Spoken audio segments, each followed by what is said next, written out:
찰리와 초콜릿 공장 24. 호두깎이 방에 들어간 버루카. 윙카 씨는 복도를 따라 계속 달렸다. 이번에 도착한 방에는 이렇게 쓰여 있었다. 호두까기 방. 윙카 씨가 말했다.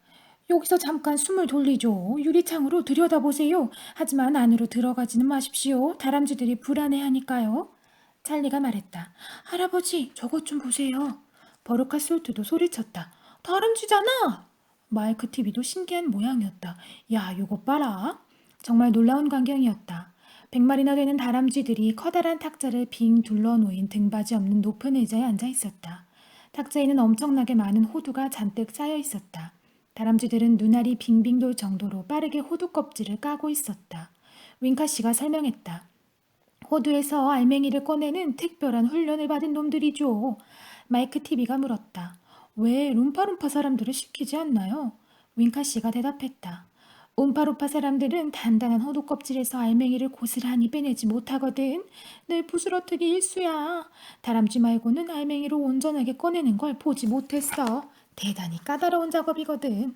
우리 공장에서는 알맹이를 통째 사용하는 것을 철칙으로 하고 있어. 그래서 다람쥐를 써야만 했단다. 신통하지? 껍질을 까기 전에 상한 것인지 아닌지 먼저 알아보려고 손가락으로 호두를 하나하나 톡톡 두들기는 걸 보렴. 상한 호두는 속이 텅 빈 소리가 나거든. 그러면 껍질을 깔 생각도 않고 그대로 쓰레기 배출구로 던져버리지. 자, 여기서 제일 가까이 앉아있는 다람쥐를 보렴. 상한 것을 집었나 봐.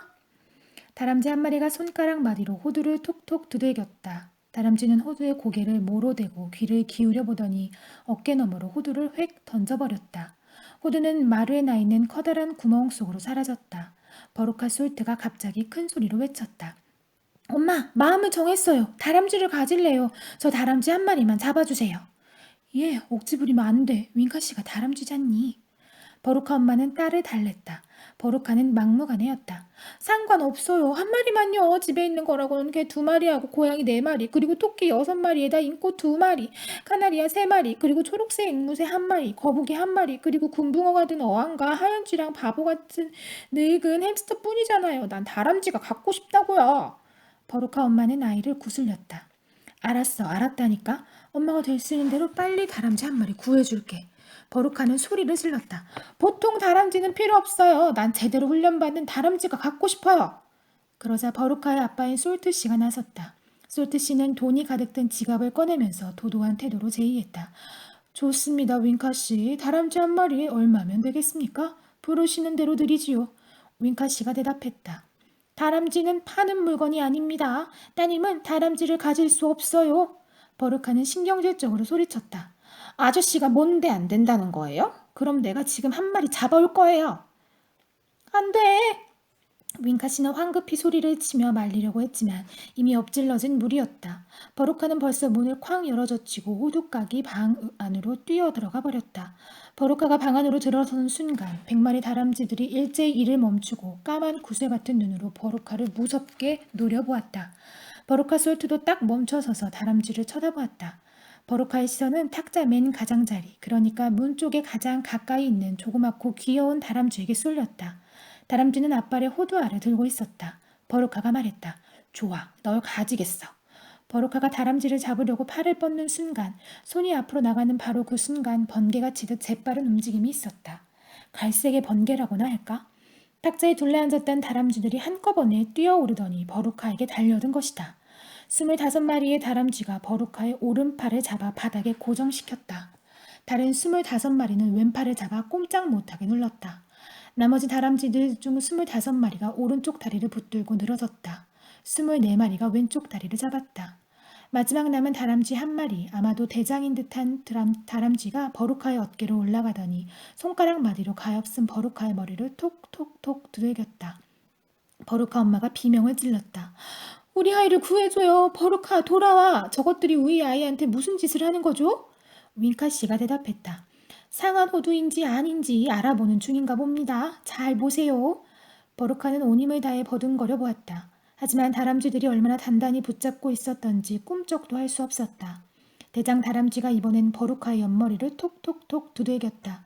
그러더니 다람쥐들이 느닷없이 버루카를 번쩍 들어 올리고는 방을 가로질러 걸어갔다. 윙카 씨가 말했다.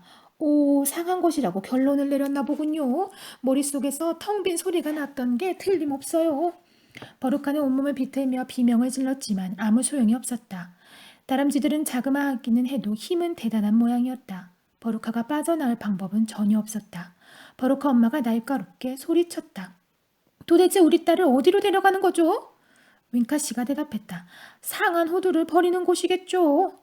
유리창으로 딸아이를 지켜보던 버루카 아빠도 안타깝게 한마디 했다. 세상에 쓰레기 배출구로 굴러 떨어질 판이잖아. 버루카 엄마가 화를 냈다. 그러니까 가서 아이를 구해내라고요. 윙카 씨가 말했다. 늦은 것 같군요. 벌써 사라졌습니다. 윙카 씨 말은 사실이었다. 버루카 엄마는 갑자기 팔을 내두르며 소리쳤다. 상한 호두알은 어떻게 되는데요? 배출구는 어디로 통해 있죠? 윙카 씨가 솔트 부인에게 설명했다. 배출구는 아래에 있는 거대한 쓰레기 파이프와 연결되어 있지요. 마루를 쓸고 나온 쓰레기, 감자 껍질, 썩은 양배추, 생선 대가리 같은 것들을 실어 나르는 파이프 말입니다. 마이크 TV가 궁금해져서 물었다. 누가 여기서 생선이나 양배추, 감자 같은 걸 먹죠? 윙카 씨가 대답했다. 물론 내가 먹지. 넌 나까지 카카오 열매를 먹고 산다고 생각하니? 버루카의 엄마는 더듬거리기까지 했다. 그러니까 그 커다란 쓰레기 파이프가 결국 어디로 가는 거냐고요? 윙카 씨는 태연한 목소리로 대답했다. 그야 물론 소각로로 가죠. 쓰레기를 태우는데 말입니다. 솔트 부인은 가뜩이나 큰 입을 시뻘건 입천장에 들여다보일 정도로 크게 벌리며 비명을 지르기 시작했다. 윙카 씨가 말했다. 걱정하지 마세요. 누가 압니까? 오늘은 불을 지피지 않을지도 모르잖아요. 솔트 씨 부인은 기가 막혔다. 불을 지피지 않을지도 모른다고요? 맙소사, 우리 애가 소시지처럼 지글지글 타버릴 거라니. 솔트 씨도 끼어들었다. 오윙카 씨, 제 생각에도 이번 경우는 너무 심합니다. 전 정말 그렇게 생각합니다. 우리 딸아이가 버르장머리 없다는 건 저도 압니다만 그렇다고 우리 딸을 당신 마음대로 소시지처럼 구워도 된다는 뜻은 아니지 않습니까? 전 지금 굉장히 화가 나 있어요. 그 점을 분명히 알아두십시오. 윙카 씨가 말했다. 솔트 씨, 진정하세요. 화내지 마시고요. 따님은 곧 다시 나타날 겁니다. 저는 그렇게 기대하고 있습니다. 아직 거기까지 가지 않았을지도 모릅니다. 혹시 배출구 입구에 끼어 있다면 직접 꺼내 오실 수도 있을 거예요. 이 말을 들은 솔트 씨 부부는 호두까기 방으로 쏜살같이 들어가서는 마루에 난 구멍 속을 들여다보았다. 솔트 부인이 소리쳤다. 버루카, 너 거기 있니? 대답이 없었다. 솔트 부인은 좀 더 가까이 들여다보려고 몸을 더 숙였다. 고개는 구멍으로 집어넣고 펑퍼짐한 엉덩이는 하늘로 향한 모습은 영락없이 거대한 버섯 그대로였다. 그건 위험하기 짝이 없는 자세였다. 그저 살짝만 건드려도 가볍게 톡 건드리기만 해도 다람쥐들이 한 짓이 바로 그거였다. 부인은 앵무새가 우는 소리처럼 비명을 지르며 구멍 속으로 굴러 떨어졌다. 구멍 속으로 뚱뚱한 자기 아내가 굴러 떨어지는 것을 본 솔트 씨는 중얼거렸다. 아이고, 오늘은 쓰레기향이 굉장하겠는데? 솔트 씨는 어둠 속으로 사라져버린 아내를 불러보았다. 여보, 그 아래는 어때? 솔트 씨도 더 잘 보려고 몸을 앞으로 숙였다.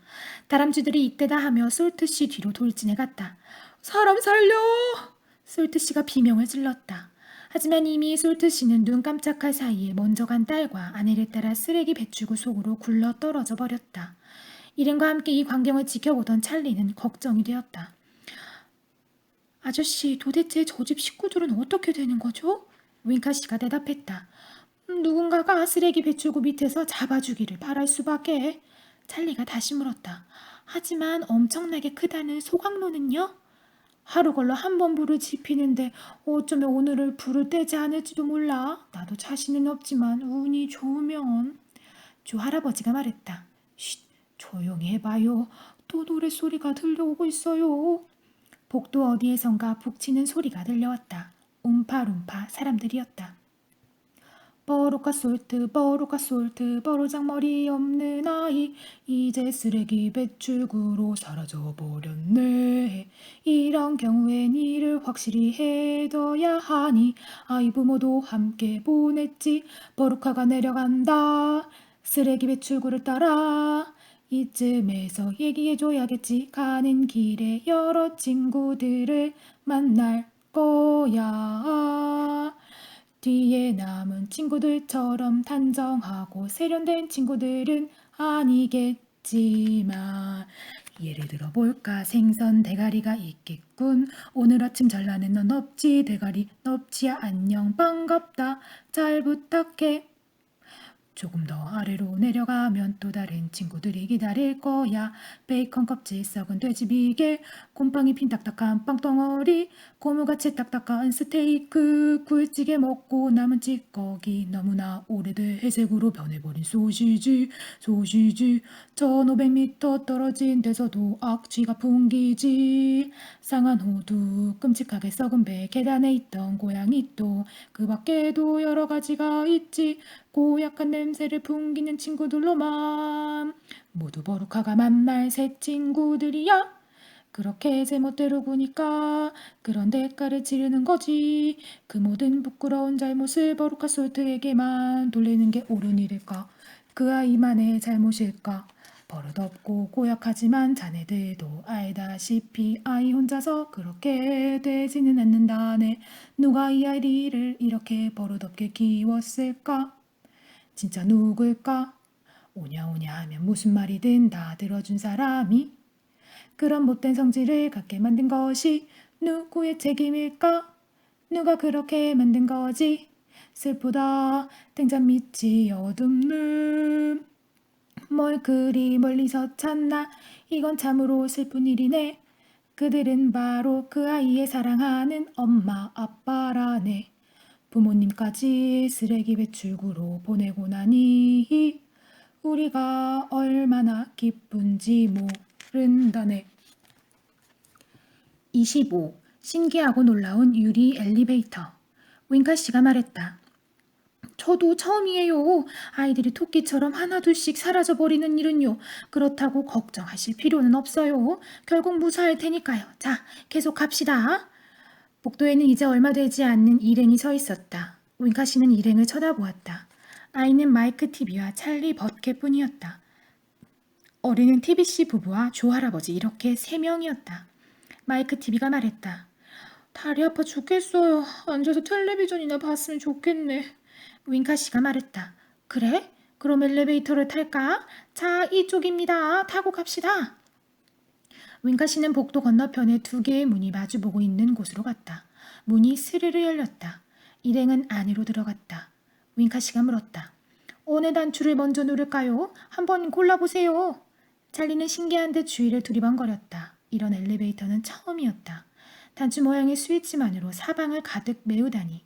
벽은 물론이고 천장에도 작고 까만 단추가 줄줄이 박혀 있었다. 한쪽 벽의 단추만도 1000개는 될 것 같았다. 단추마다 작은 글자가 인쇄된 딱지가 붙어 있었다. 단추를 누르면 어디로 간다는 표시인 듯 했다. 윙카 씨는 뿌듯한 표정으로 설명하기 시작했다. 이건 올라갔다 내려갔다만 하는 평범한 엘리베이터가 아닙니다. 이 엘리베이터는 상하, 좌우, 거리에 관계없이 경우에 따라서는 사선으로도 움직일 수 있습니다. 공장의 어떤 방이라도 갈 수 있단 말입니다. 단추만 누르면요. 짜잔 떠납니다. 대단하군요. 조 할아버지가 혼잣말처럼 중얼거렸다. 빼곡하게 붙은 단추를 바라보는 할아버지의 눈이 흥분으로 반짝였다.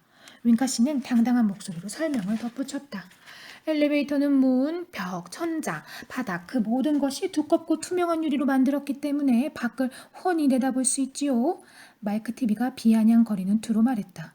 하지만 내다볼 것도 없잖아요. 윙카 씨는 개의치 않고 계속 말했다. 단추를 하나 골라보렴. 우리 두 친구가 하나씩 어서. 어느 방에서든 놀라운 제품들이 만들어지고 있단다. 찰리는 얼른 단추 옆에 붙은 딱지를 훑어 내려갔다. 사탕석 탄광, 지하 3000m, 야자수 아이스 스케이트장, 딸기 주스 물초, 일반 정원용 사과, 태피나무, 크기는 다양함, 적퇴치용 사탕 화약, 형광 막대 사탕, 밤중에 침대에 누워서도 먹을 수 있음. 박하향 대추 젤리, 한 달간 이를 초록색으로 물들임. 이의 봉을 박는 캐러멜, 이제 치과의사는 필요 없음. 악교턱, 잔소리 많은 부모용, 꿈틀꿈틀 사탕, 삼키면 배에서 신나게 꿈틀거림. 투명한 초콜릿, 수업 시간에도 먹을 수 있음. 사탕 연필, 빨아먹을 수도 있음. 뽀글뽀글 레몬소다 수영장, 마법의 퍼지, 손에 쥐고만 있어도 입으로 맛이 느껴짐. 무지개 사탕, 빨고 나서 7색깔의 침을 뱉을 수 있음. 윙카 씨가 말했다. 빨리 골라보라니까. 하루 종일 기다리게 할 테냐? 마이크 TV가 물었다. 이 넓은 곳에 텔레비전이 있는 방이 하나도 없단 말이에요? 윙카 씨가 대답했다. 물론 텔레비전 방도 있지. 그 단추는 저기 있다. 윙카 씨가 손가락으로 단추 하나를 가리켰다. 모두 윙카 씨 손끝을 쳐다보았다. 단추 옆에는 텔레비전 초콜릿이라는 작은 딱지가 붙어 있었다. 마이크 TV는 기뻐서 소리쳤다. 야호! 딱 저를 위한 방이에요. 마이크는 얼른 엄지손가락으로 단추를 눌렀다. 단추를 누르자마자 윙 하는 굉장한 소리와 동시에 철커덕 문이 닫혔다. 엘리베이터는 나나니 벌에 쏘인 사람처럼 격렬하게 움직이기 시작했다. 놀랍게도 엘리베이터는 옆으로 움직여갔다. 엘리베이터가 갑자기 움직였기 때문에 천장에 달린 손잡이를 잡고 있던 윙카 씨만 빼고 모두 중심을 잃고 바닥으로 휙 나자빠졌다. 일어나요, 일어나! 윙카 씨는 껄껄 웃으면서 소리쳤다. 하지만 사람들이 비틀비틀 간신히 일어서는 순간 엘리베이터가 방향을 바꾸면서 무서운 속도로 모퉁이를 도는 바람에 또다시 쓰러지고 말았다. TV 부인이 소리쳤다. 사람 살려! 윙카 씨는 신사답게 말했다. 제 손을 잡으세요, 부인. 자, 이 손잡이를 잡으십시오. 모두 손잡이를 잡으세요. 아직 갈 길이 멉니다. 조할아버지는 겨우겨우 일어서서 간신히 손잡이를 잡았다. 키가 작은 꼬마 찰리는 조할아버지 다리를 두 팔로 꼭 끌어안았다. 엘리베이터는 로켓처럼 무서운 속도로 위쪽으로 질주해 갔다. 가파른 언덕길을 오르는 듯 몹시 비탈진 길을 휙휙휙 달려갔다. 그러더니 벼란간 산 꼭대기에서 바위가 절벽 아래로 떨어져 내리는 듯 곤두박질 치기 시작했다. 찰리는 뱃속의 창자가 목구멍까지 올라오는 듯 했다. 조할아버지는 신바람이 나서 어쩔 줄 몰랐다. 야호 간다. TV 부인은 비명을 질렀다. 밧줄이 끊어졌나 봐요. 우린 추락해서 박살이 날 거예요. 윙카 씨는 위로하듯 부인의 팔을 다독거리면서 말했다. 부인 진정하세요. 조할아버지는 찰리를 내려다보며 물었다. 찰리 괜찮니? 찰리는 소리쳐 대답했다. 네 할아버지 신나요. 청룡열차를 타는 기분이에요. 정신이 없는 가운데서도 일행은 엘리베이터의 유리벽 밖으로 여러 방에서 벌어지고 있는 진기하고 놀라운 풍경을 슬쩍슬쩍 엿볼 수가 있었다.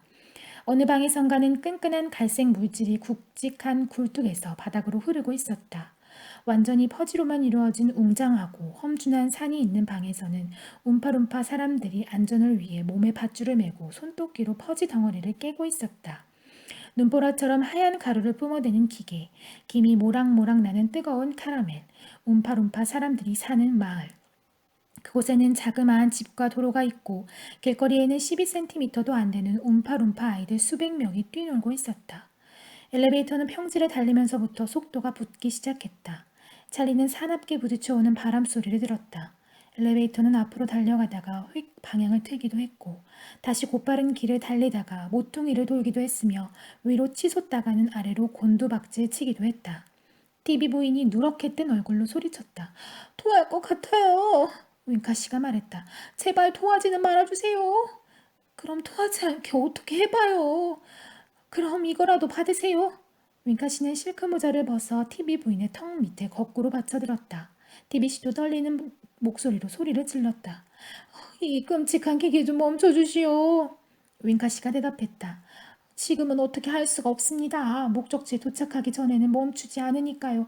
전 그저 이 순간 맞은편에서 오는 엘리베이터를 아무도 사용하지 않기만을 바랄 뿐입니다. TV 부인은 소스라치며 물었다. 맞은편 엘리베이터라뇨? 맞은편에서 우리와 같은 선으로 다니는 엘리베이터가 말이죠. TBC는 가슴이 덜컹했다. 이런 젠장, 우리가 충돌할 수도 있다는 말입니까? 윙카 씨가 대답했다.